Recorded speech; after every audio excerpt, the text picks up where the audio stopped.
Welcome to Actual English, everyone. I'm Jennifer Clyde. It's time for lesson 334, and today's topic is pet peeves. What is your pet peeve? Or do you have pet peeves? Several of them. Of course, you would have to know what a pet peeve is, so here I'll give you the definition of it.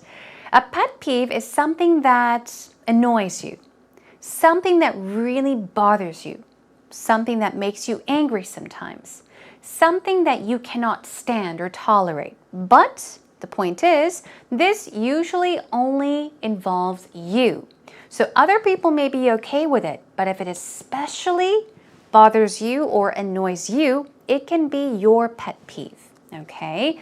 So there are common pet peeves, but each and every individual, even I do, we all have our own individual pet peeves. Things that particularly annoy us and really irritate us. Let's find out all about this topic with our first segment, Actual Talk.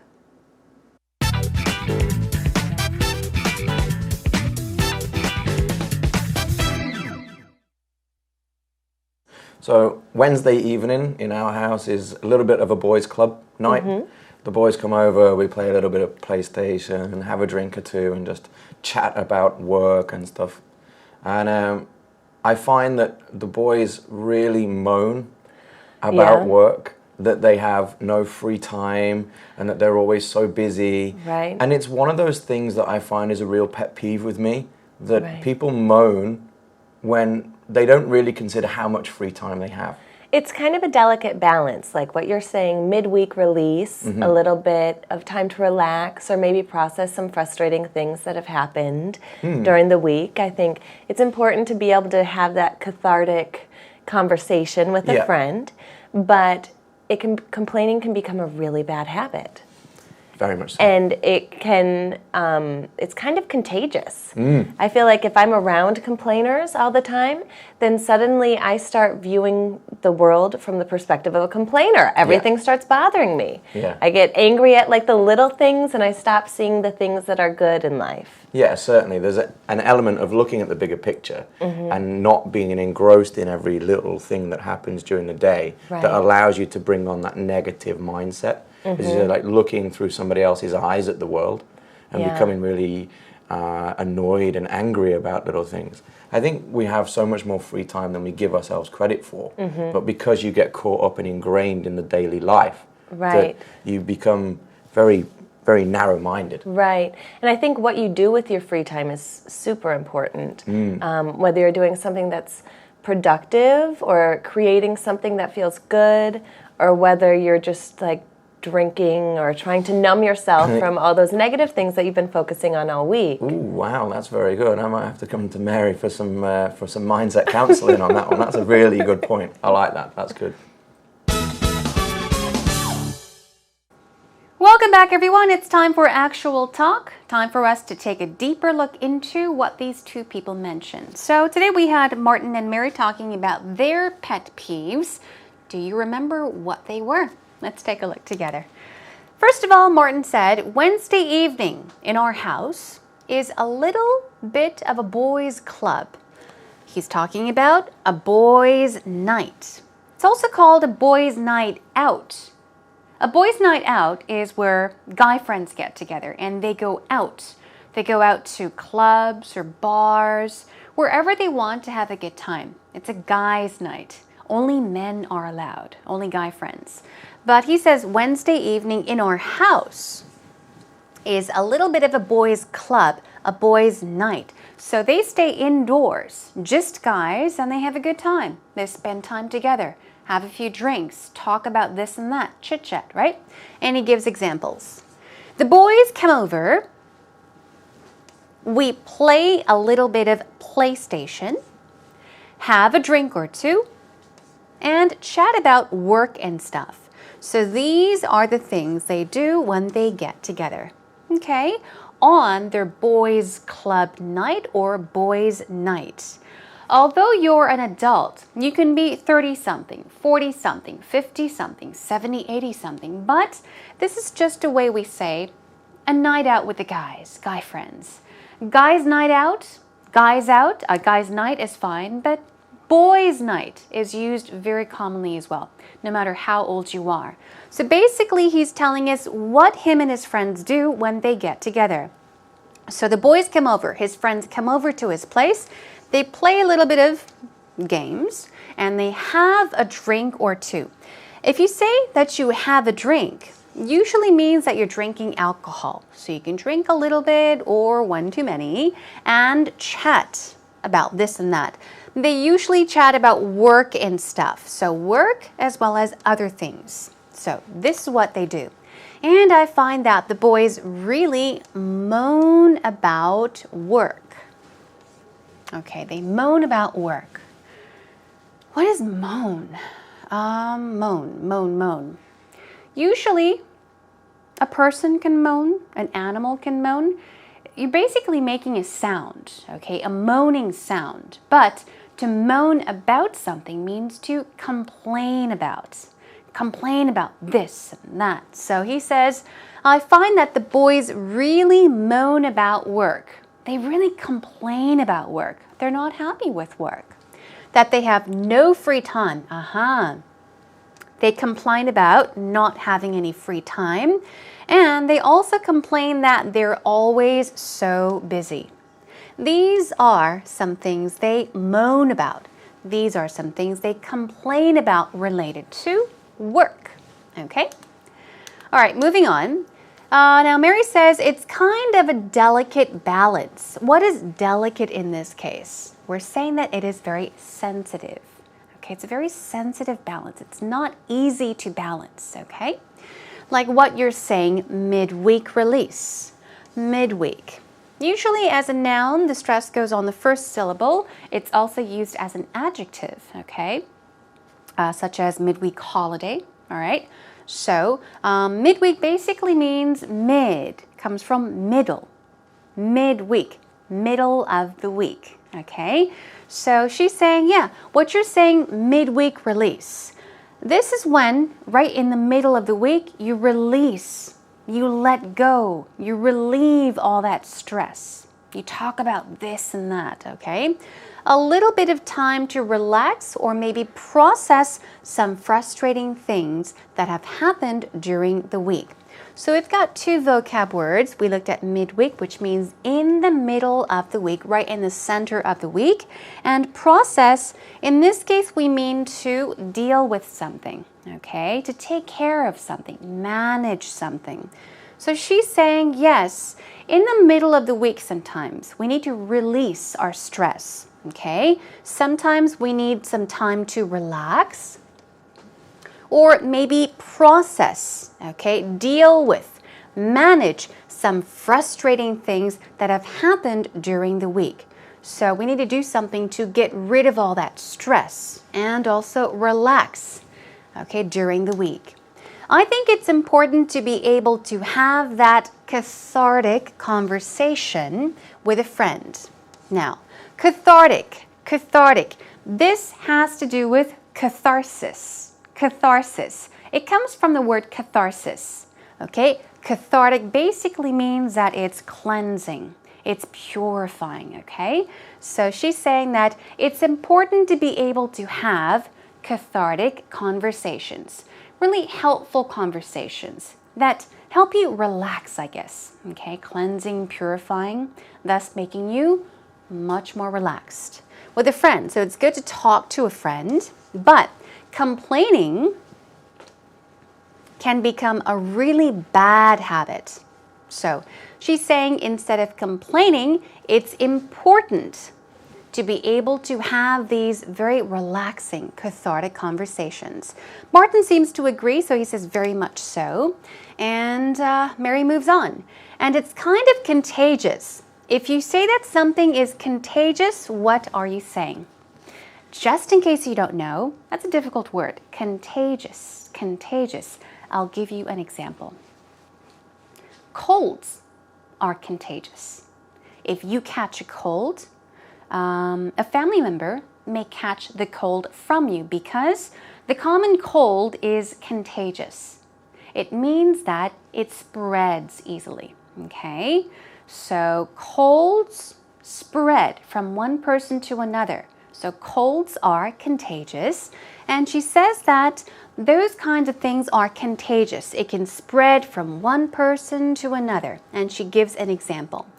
If I am around complainers, if I am with complainers, then suddenly I start viewing the world from the perspective of a complainer. So she's saying she becomes a complainer too. Why? Because it is contagious. Everything starts bothering me. Everything starts annoying me, irritating me, making me angry. I get angry at little things, the smallest things, the unimportant things, and I stop seeing the things that are good in life. She stops seeing those things. So she's basically saying that if she is around or with a complainer that complains about this and that, she becomes unhappy too. So she starts to complain about things in life, and she only focuses on the negative things in life and not on the good things in life. So I think it is contagious. It spreads very easily. Yes, certainly, Martin says. There's an element of looking at the bigger picture. The big picture. What is the big picture? Often we say, hey, look at the big picture. Look at the big picture. You know, concentrate on the big picture. What is that? 큰 그림? What does that mean? Basically means to focus on, look at, concentrate on the important facts of a situation. Don't look at those small, unimportant things, but look at the most important thing in a situation. Okay, that means look at the big picture. So he says there's an element of looking at the big picture and not being engrossed in every little thing that happens during the day. Okay, so it's not about being engrossed in the tiny little things, the unimportant things. Okay, but you need to look at the bigger picture. So we're talking about the important things, the important facts of a situation, and to be engrossed in something is to be fully occupied, especially when you're talking about being fully occupied, your attention being occupied, or even your mind and your thoughts, okay? So don't pay so much attention to the smallest, the little details, but look at the big picture. And then he says, or else you will have a negative mindset. Okay, you will have a negative attitude, a negative thought, best said, mindset. I think we have so much more free time. Yes, we do have a lot of free time, but you get caught up. Get caught up means to be stuck, okay, and ingrained in the daily life that you become very narrow-minded. So we've got caught up and ingrained, okay? To be ingrained means to be implanted, to be fixed, stuck somewhere, okay? And only look at one thing or only think about one thing. A thought can be ingrained, which means a thought can be stuck in your mind. So he's saying, yes, we have so much more free time, but we focus on the useless things. We waste our time because we get ingrained in the daily life that you become very, very narrow-minded. The opposite of narrow-minded is broad-minded, or if you're narrow-minded, it basically means that you only believe in what you know. Other people may share their views, their thoughts, their perspectives, their opinions, but you don't pay attention to that. You have a very narrow mind. You only know what's here. You don't look around, okay? We'll practice that later on. So he says you will become very narrow-minded. Now, Mary says, I think what you do with your free time is super important. It's very, very important. Whether you're doing something that's productive. If something is productive, it means that it brings about good results, positive results. It's helpful, okay? It's effective. Or you're creating something that feels good. Or whether you're just drinking or trying to numb yourself from all those negative things that you've been focusing on all week. Wow, that was long. Okay, anyhow, she's saying what you do with your free time is most important. You know, make use of your free time. Don't waste that free time. So she's saying, you know, do something productive, okay? Or you can do something such as creating something that makes you feel good. Or you can drink. That's not wasting time. You can drink. You can even try to numb yourself, meaning to forget about those negative things. It doesn't matter what you do, but it's important that you focus on it. And remember, it is very, very important to spend your free time wisely. Moving on, Martin says, ooh, wow, that's very good. I might have to come to Mary for some mindset counseling on that one. That's a really good point. So, yes, we see that, you know, Mary's got some great ideas. I think she would be a really, really good counselor. We mentioned that she said, this wasn't another lesson. I think it was our previous lesson. She mentioned that her and her friends got married around the same time, and she sometimes becomes a therapist, and she gives advice to her friends. I think she's given us some great advice as well, and that's why Martin says, wow, I'm impressed. Maybe I should come to you for some mindset counseling. Okay, anyhow, let's take a listen to the conversation one more time. So Wednesday evening in our house is a little bit of a boys' club night. Mm-hmm. The boys come over, we play a little bit of PlayStation and have a drink or two and just chat about work and stuff. And I find that the boys really moan about work, that they have no free time and that they're always so busy. Right. And it's one of those things that I find is a real pet peeve with me, that people moan when they don't really consider how much free time they have. It's kind of a delicate balance, like what you're saying, midweek release, a little bit of time to relax or maybe process some frustrating things that have happened during the week. I think it's important to be able to have that cathartic conversation with a friend, but complaining can become a really bad habit. Very much so. And it can, it's kind of contagious. I feel like if I'm around complainers all the time, then suddenly I start viewing the world from the perspective of a complainer. Everything starts bothering me. I get angry at like the little things and I stop seeing the things that are good in life. Yeah, certainly. There's an element of looking at the bigger picture and not being engrossed in every little thing that happens during the day that allows you to bring on that negative mindset. Is you're like looking through somebody else's eyes at the world and becoming really annoyed and angry about little things. I think we have so much more free time than we give ourselves credit for. But because you get caught up and ingrained in the daily life, that you become very, very narrow-minded. Right. And I think what you do with your free time is super important. Whether you're doing something that's productive or creating something that feels good, or whether you're just like drinking or trying to numb yourself from all those negative things that you've been focusing on all week. Ooh, wow, that's very good. I might have to come to Mary for some mindset counseling on that one. That's a really good point. I like that. That's good. Now it's time for actual expressions. Are you ready for some vocab words and the patterns? Now these are vocab words we learned today in today's actual talk conversation. And after we take you through these, we'll practice some patterns with some sample sentences. So here we go with our first word we have, midweek. It's one word, and mid stands for middle. So middle of the week is the definition of midweek. Midweek, midweek, okay? But usually, even when it's used as an adjective, the stress usually goes on the first syllable. Midweek Wednesday, midweek holiday. So usually we're talking about the third working day, which happens to be Wednesday when you say midweek, right in the middle of the week. Process, we're talking about processing something as in a verb. In British English, they say process. Process. It's pronounced slightly differently. In American English, it's process, process, process. In British English, it's closer to process, process. Just remember that. It means to handle, take care of. Cathartic, here we go. Let's practice the pronunciation 3 times. Cathartic, cathartic. One more time.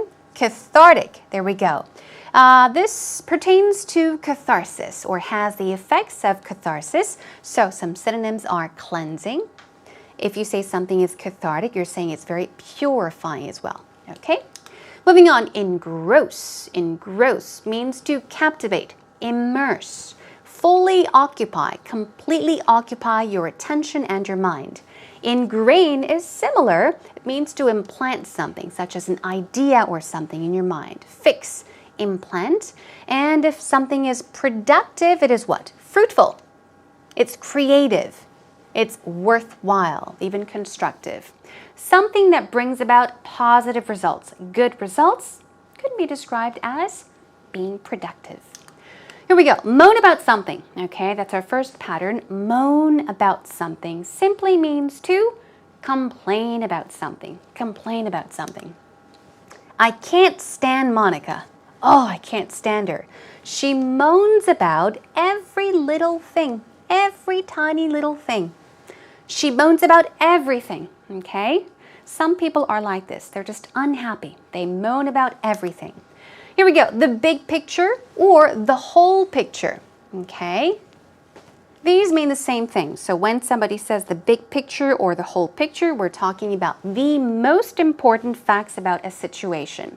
And it also includes the effects that a situation brings forth, okay? So here is a sample sentence. Stop looking at the details. Stop looking at the details and try to concentrate on the big picture. Try to concentrate on the important facts of the situation. Look at the important things. Don't focus on the unimportant things, the little things. Don't focus on that. And then finally we have our final one, narrow-minded versus broad-minded verses. Narrow, broad. So you have an open mind, a closed mind, okay? My dad is so narrow-minded. He never tries to look at things from anyone else's perspective. He never tries to look at things from anyone else's perspective. So we're saying that he is close-minded, okay? My dad is so narrow-minded, close-minded. He only knows this. He doesn't know what's around, okay? So once again, the opposite of narrow-minded would be broad-minded. Open-minded, broad-minded. Another way of saying narrow-minded is closed-minded, okay? All right, job well done, everyone.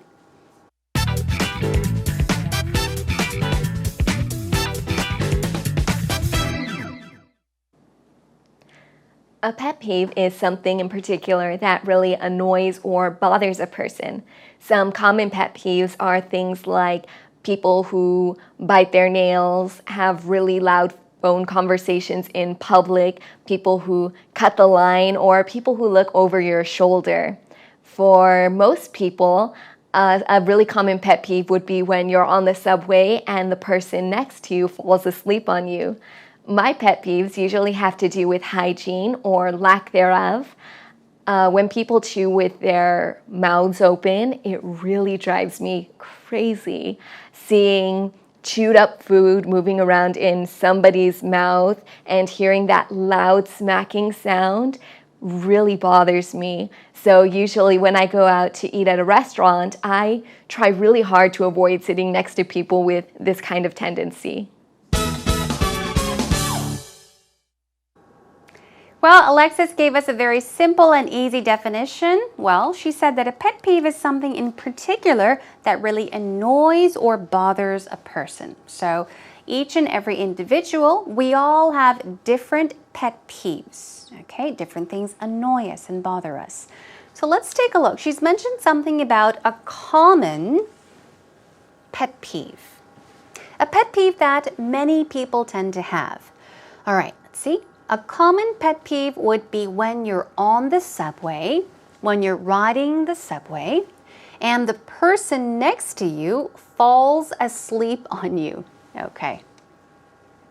We're talking about the person next to you. So, can you imagine the situation? You're on the subway. You're sitting down. Okay, you're going, kung, kung, kung, kung. And the person next to you falls asleep and falls asleep on you. So they're leaning against you. That can be a pet peeve. That's a very common pet peeve. It means nobody likes it. That bothers almost everybody. Okay, moving on. My pet peeve, here we go. So Alexis's pet peeves usually have to do with hygiene. Here we go. They're related to hygiene. They have to do with hygiene. Okay, basic meaning cleanliness, sanitation. Okay, so her pet peeve has to do something, or pet peeves have to do something with hygiene. And she gives an example. When people chew with their mouths open, we're talking about chewing food with their mouths open, it really drives me crazy. Oh, it really bothers me. So she can't stand it. She hates it when people eat, make a lot of smacking noise, sounds when they eat, and chew with their mouths open. Nom, nom, nom. You see all the food. So that really, really bothers her. It drives her crazy. So that is Alexis's pet peeve. Let's take a listen one more time. A pet peeve is something in particular that really annoys or bothers a person. Some common pet peeves are things like people who bite their nails, have really loud phone conversations in public, people who cut the line, or people who look over your shoulder. For most people, a really common pet peeve would be when you're on the subway and the person next to you falls asleep on you. My pet peeves usually have to do with hygiene or lack thereof. When people chew with their mouths open, it really drives me crazy. Seeing chewed up food moving around in somebody's mouth and hearing that loud smacking sound really bothers me. So usually when I go out to eat at a restaurant, I try really hard to avoid sitting next to people with this kind of tendency.